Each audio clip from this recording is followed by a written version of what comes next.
Thank you, Mr Speaker. And it's been disappointing that the National Government, which is breaking one of their election promises by supporting this piece of legislation, doesn't feel that they should be taking speeches of longer than 20 seconds. I'll get to it, Dr Smith. I'll get to it.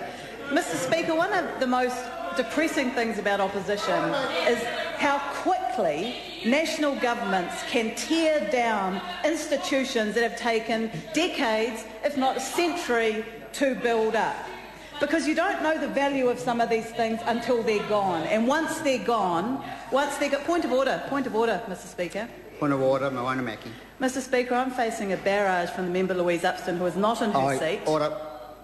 I will decide the level of interjections, and when it's a level that I have difficulty hearing or I find it intrusive, I will act.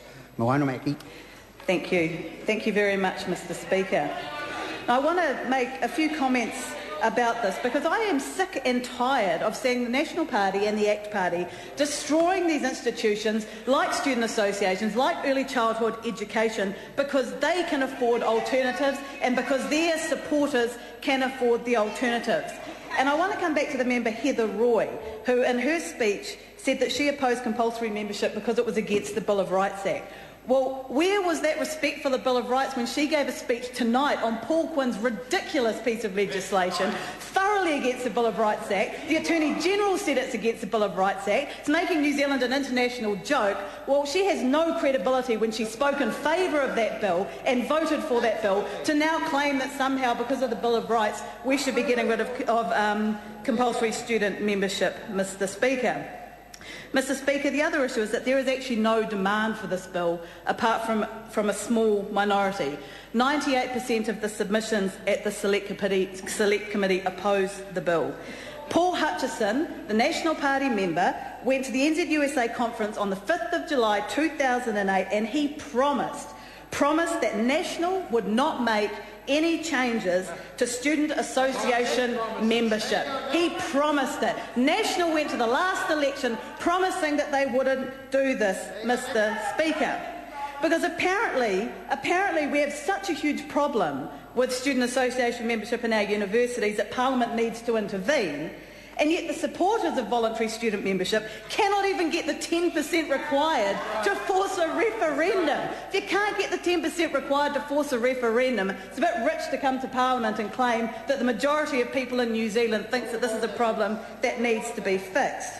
So this bill, let's be clear, is being passed from a party that got 2% support at the last election. And isn't it funny that the 2% support they got at the last election is also the level of support in the submissions to the Select Committee? Most New Zealanders didn't want this, they didn't think they were voting for it, and it's a sop to the ACT Party that's even being passed in this House, Mr Speaker.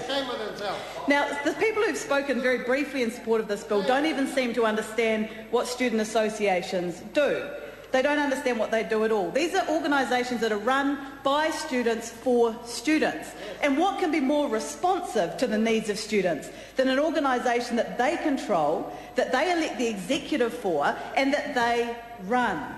Why does the ACT Party think that they know better what students want and what students need than the students themselves? And I don't know when the members who've spoken in favour of this bill actually went to university and when was the last time they were involved in a student association. But since National was elected in the 1990s, it's become very expensive to be at university. Those subsidised services are very useful. Counselling services are very useful for many students. Support services in terms of educational support, hardship support are valued by students. The health services, well, you go to the doctor a couple of times and you've already paid back the cost of the fee at the beginning of the year. And once these are gone, we will not get them back.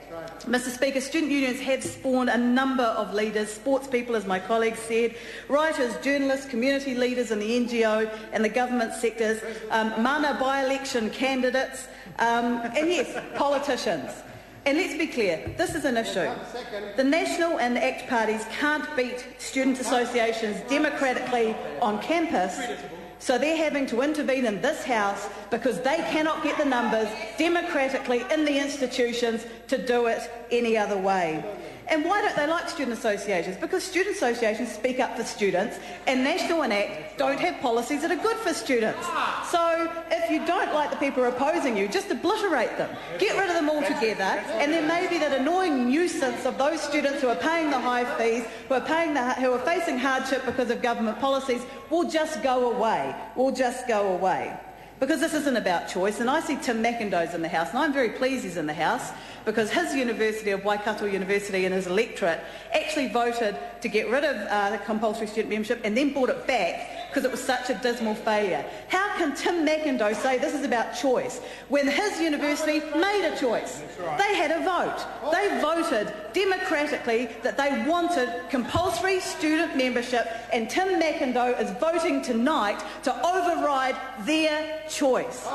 Their choice. They voted, Mr Mcindoe. They said they wanted it. Well, Tim McIndoe and the National Party said they know better than the students who democratically voted to bring back their student association because it completely fell apart. And Mr McIndoe being from the party that promised at the last election that they wouldn't do this. Little bit of a pattern coming here with the National Party. The party of choice, because this isn't choice. Choice is saying to student associations, you can have a referendum about whether to be voluntary or compulsory. That's choice. No, they won't have a choice. They won't have a choice. This says they have to be voluntary. Even if they want to be compulsory, they can't be under this bill. How is that choice? That's not choice at all. And it's going to be very, very damaging because we could have made a whole raft of changes, Mr Speaker, to this legislation if it was about accountability. I mean, if they thought the conscientious objection clauses weren't strong enough, that could have been changed. I mean, if they're finding it so hard to find 10% of students who want to have a referendum, make it 9%. I mean, there was a whole raft of things that could have been done at Select Committee, and they didn't do any of those. They didn't do any of those. And I want to raise the issue of polytechnics because, of course, the universities in some form or another may be able to keep running some services. They won't be run by students. They'll be more expensive because these are incredibly cost-effective organisations. They run on volunteer hours. They run on people who enjoy being part of a university community, Mr Speaker, and who are happy to provide services cheaper than they normally would because they see the value of contributing to that university community. Well, now that's not going to be the case. Universities, which have already had their funding cut under this government, in fact all tertiary institutions that have had their funding cut under this National and ACT government, will have to find other ways to provide those services, and they will be more expensive. They will not be run by the students. And the tertiary institutions themselves said they don't want to do this. They said, please let us keep our student associations, which in some cases our students have voted democratically to say that they want to keep in the form of compulsory membership, and National and ACT say they know better. National, who promised they wouldn't do it at the last election. So Mr Speaker, this is a bill that 2% of the population voted for at the last election, which is going to be foisted on 100% of students. 100% of students. I repeat, Paul Hutchison, when speaking on behalf of the National Party on the 5th of July 2008 at the NZUSA conference, promised that National would not support this legislation. Promised that National would not support this legislation. Because this will kill student associations. And Mr Speaker, I want to point out the difficulties for small provincial polytechnics, who are finding it hard enough already. In my own hometown of Gisborne, Tairāwhiti Polytech is being forced to merge with another one, not because they want to or because it's a good idea, but because they've had their funding slashed back to the bone. Well, our student association at Tairāwhiti Polytech is gone. There is just no way that it can be maintained. But the time has come for me to leave the chair.